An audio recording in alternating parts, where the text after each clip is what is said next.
طبعا يا اخواتي مثل ما تشوفون شجرة سبحبح، شجرة كلش اوراقها كثيفة مثل ما تشوفون قدامكم. هذا قدامكم سبحبح سوري كلش حلوة همين. هذا همين مو مثل شجرة البيزية، شوفوا ايش قد كثيفة جدا. هسه اشوفكم شجرة البيزية شوية يعني وسخة شي. شوف هذا البيزية، هذا بيها وساخة، بيها وساخطة، أوراقها مو غير كثيفة.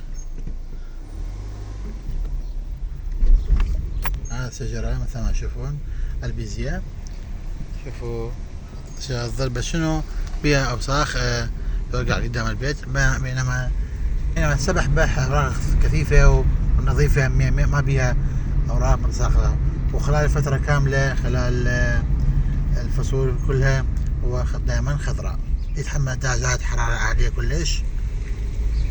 لازم نشترك بالقناة وأي سبب تعليقات إلى جوابكم إن شاء الله.